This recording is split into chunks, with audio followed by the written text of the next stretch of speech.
नमस्कार and welcome to global affairs. Now आपको पता होगा कि भारत और चाइना के मध्य सीमा विवाद है वो वर्षों से चला आ रहा है और इसी कारण 1962 में भारत और चाइना के मध्य युद्ध भी हुआ था। उसके बाद 1967 में फिर से नाथुला दर्रा तथा चोला को लेकर सीमा विवाद हुआ था जिसमें चीन को है पीछे हटना पड़ा था।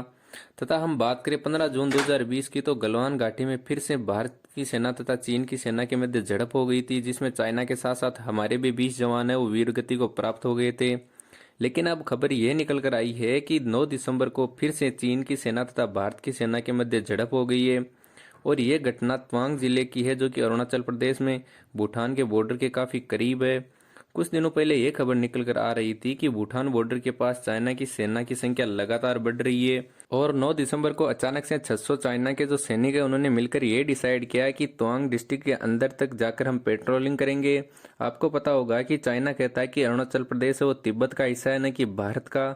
चाइना इसको साउथ तिब्बत कहता है और हमने देखा है कि गलवान घाटी का जो इंसिडेंट हुआ था उसके बाद एलओसी के पास है चाइना के सैनिकों की संख्या लगातार बढ़ रही है और चाइना ने सोचा अगर हम 600 सैनिकों को एक साथ भेजेंगे तो कोई इनको रोकेगा नहीं।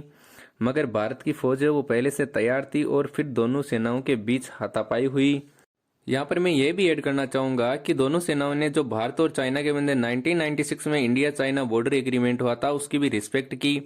आपको पता होगा कि दोनों सेना ने गोली नहीं चलाई और इस एग्रीमेंट में यही लिखा था कि एलओसी पर दोनों सेनाएं कभी गोलियां नहीं चलाएगी। और इस हाथापाई में ये खबर निकल कर आई है कि चाइना के 10 सैनिक तथा इंडियन आर्मी के 8 सैनिक है वो घायल हो गए। नाउ आपको पता होगा कि कुछ दिनों पहले भारत तथा यूएसए ने मिलकर नंदा देवी के पास मिलिट्री एक्सरसाइज किया था जो कि बॉर्डर के बहुत ही करीब है जिसका चाइना ने काफी विरोध भी किया था।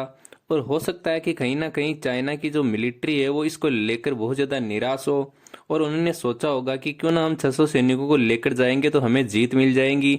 लेकिन यहाँ पर साफ साफ दिख रहा है कि जो चाइना की सेना है वो इंडियन आर्मी के सामने बुरी तरह से फेल है। वैसे मैं कहना चाहूंगा कि जो इंडियन आर्मी है उसका मुकाबला अभी तक कोई भी सेना है वो प्रॉपर रूप से कर नहीं पाई है। ये थी पूरी न्यूज। आई होप आपको पसंद आई होगी।